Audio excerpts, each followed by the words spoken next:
everyone, and Happy New Year.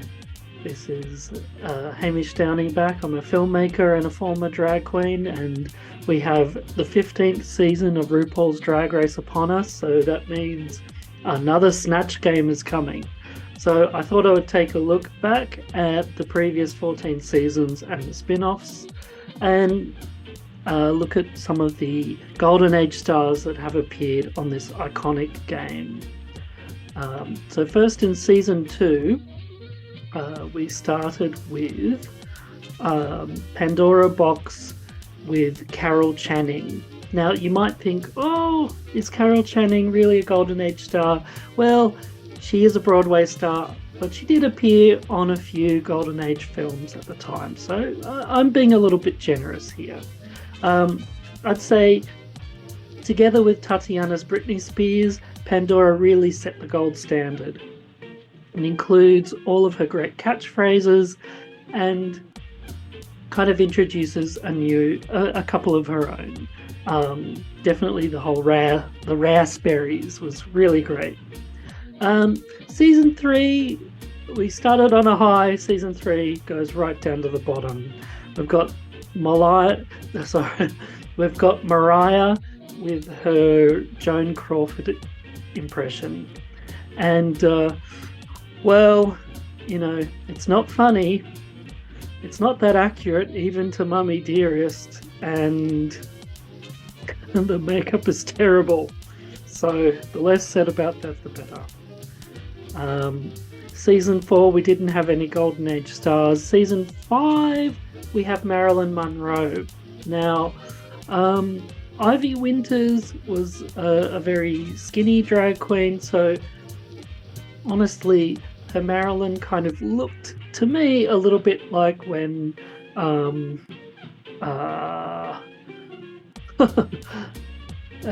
looked to me like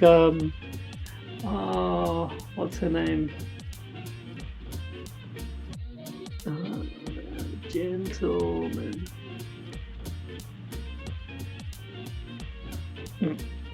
So her Marilyn looked to me like when Jane Russell pretended to be Lorelei on the witness stand. But anyway, her costuming is beautiful, the hair is beautiful, the makeup is beautiful, so kudos for that.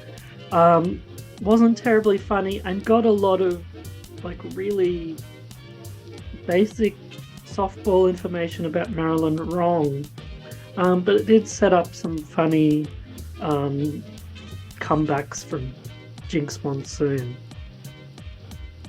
Season 6, no Golden Age stars. Season 7, I'm going to be generous again.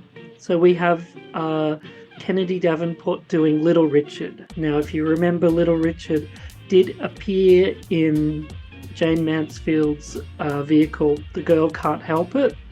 He has a couple of songs, including the title song, The Girl Can't Help It. So, and Kennedy Davenport is hilarious. This is like a perfect Snatch Game. So season 8, we have Carol Channing again, Bob the Drag Queen this time. Basically lives up to what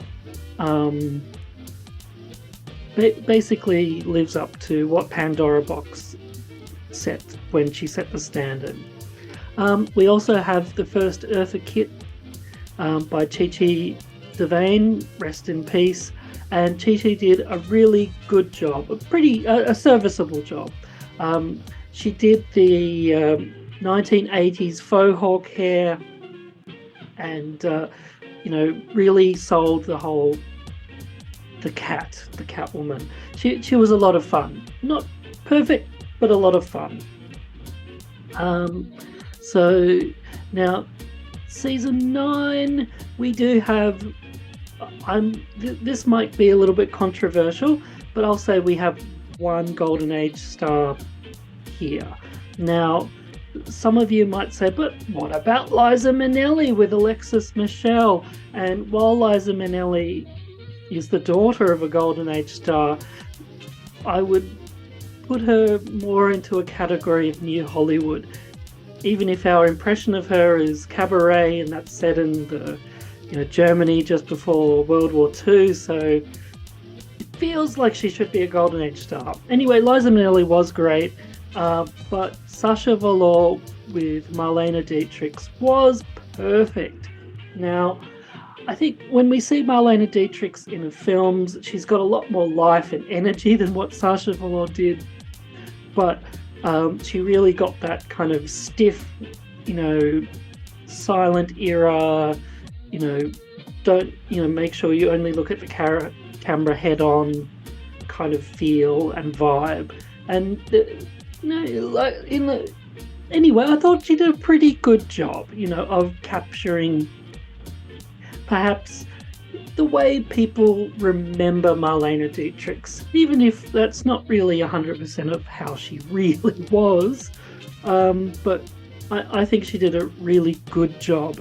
And what I would like to commend Sacha for doing is going for Marlena at her peak. So she does the whole Morocco dressed in the tuxedo look, which is kind of really the pinnacle of that Marlena Dietrich's, gender bending androgynous look.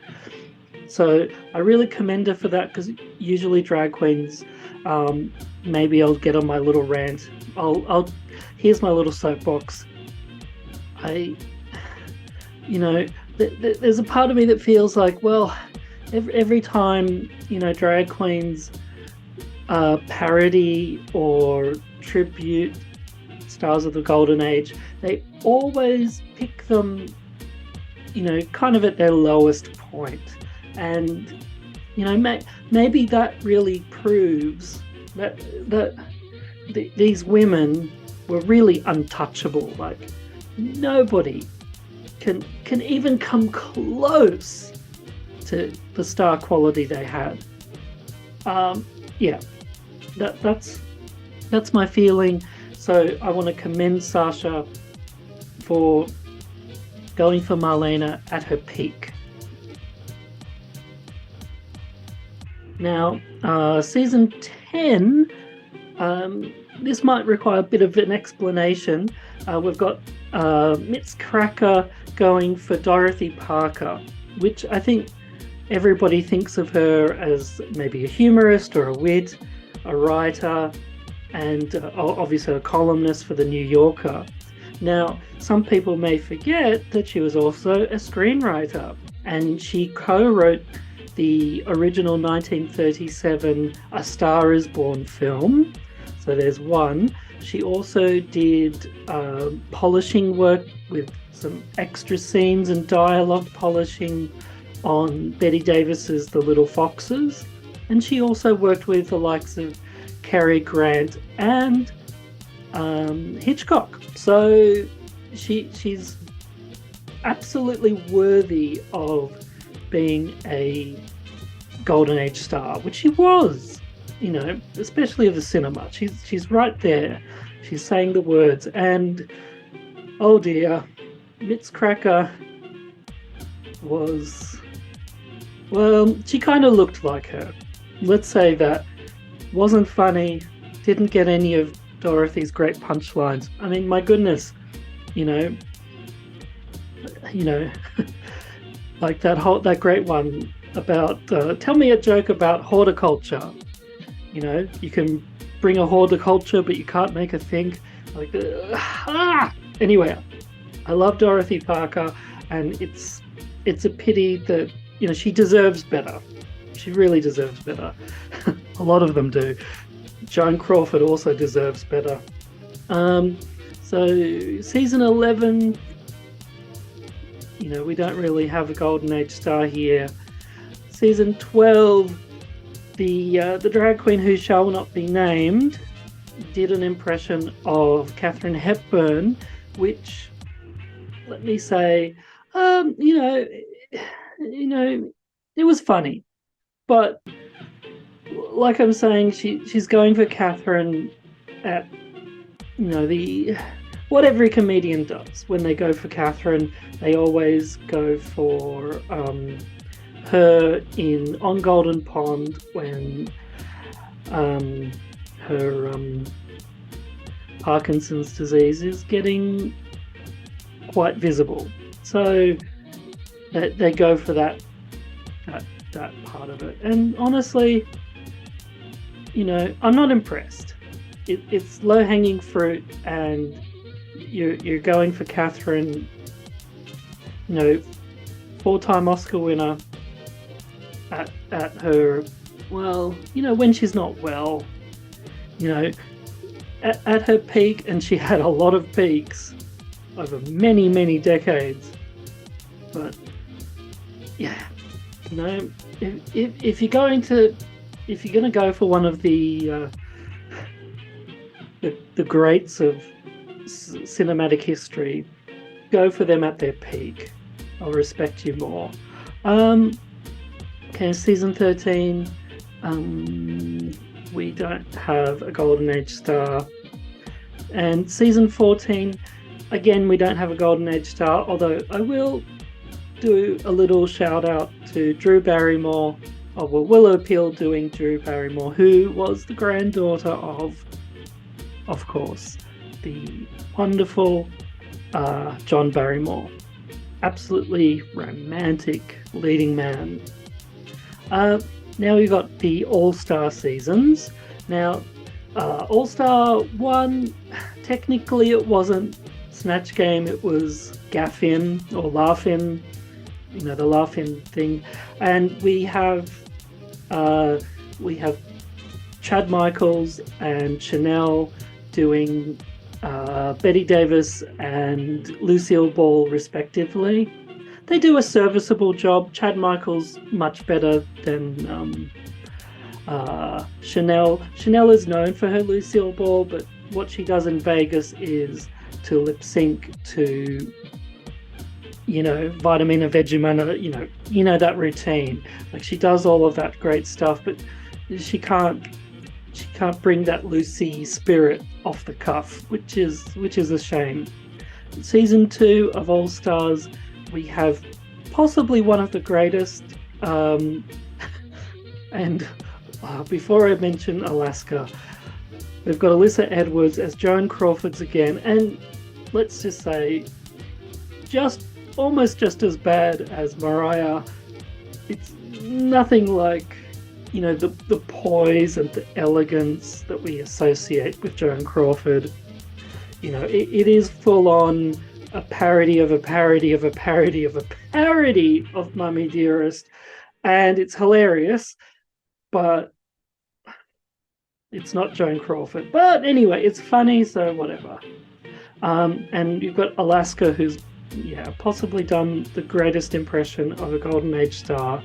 We've got Mae West talking as if she doesn't have the Hays Code, and it is brilliant. It's absolutely brilliant. Anyway, so brilliant. Season 3, we don't have a Golden Age star there. Season 4, we've got another Eartha Kitt, this time with Valentina, and you can see she studied hard, she tried really hard, she's got the movement, but anyway, it was in the bottom 2 for good reason. Manila Luzon did Barbra Streisand. It was a great job, but I don't know, I'm including it because Barbara is kind of on that cusp of was she right at the tail end of the Golden Age? I don't know. She did perform with Judy Garland on her TV show. Okay, anyway. Season 5.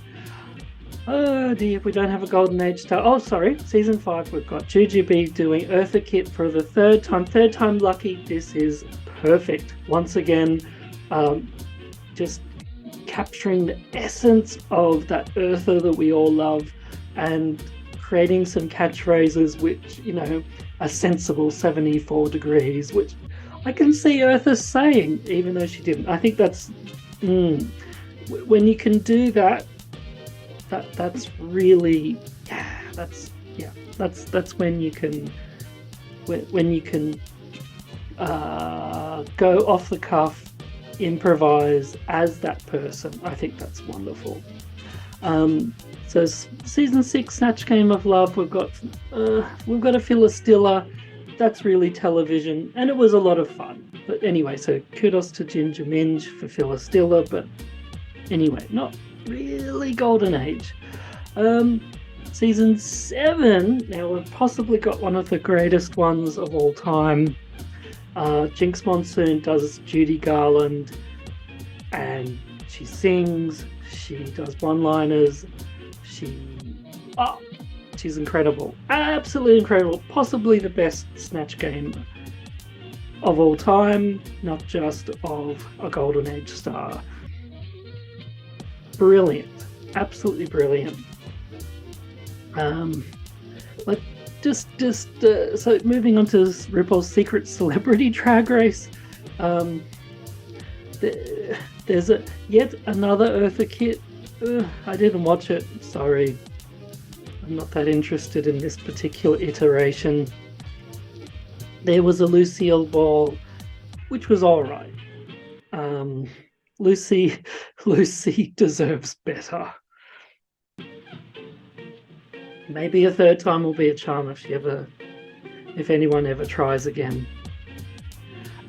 Let's look at some of the iterations. Canada's Drag Race, season 1, we've got Edith Piaf, and that was actually pretty good. That was kind of a funny one. Also Joan Rivers, again, it's really more television, but anyway, that was a good one. Season 2, again, no golden age stars now. Really? These women, they're so wonderful. Anyway, yeah. Then season 3, we've got another attempt at Marilyn Monroe, and this one's even worse. Doesn't even look like Marilyn, but anyway, it's kind of, Anyway, maybe it's not worse, it's just, yeah, it was okay. It was not as funny. So, Irma Gura did Marilyn Monroe, and it was a bit of a disappointment, to be honest. So Canada's Drag Race, Canada versus the World, don't have a golden age star. España, well, probably there is a golden age star of the Spanish film industry, but unfortunately I don't know any of these people. France, again, the same thing. Holland, again, the same thing. Italia, again, the same thing. Then, yeah, there's Philippines, again, I don't really know who's there. Thailand, I don't know any of these people, not of golden age of Hollywood. Drag Race Down Under, probably for the best, there's no one. There is a good Liza Minnelli in the second season, but anyway, it is what it is. UK, you'd think could be the Great White Hope, but no. I mean, they are funny. At least the first couple of seasons were really funny. But we don't actually get any golden age stars, even though there were English golden age stars. Like Deborah Carr. There's so many.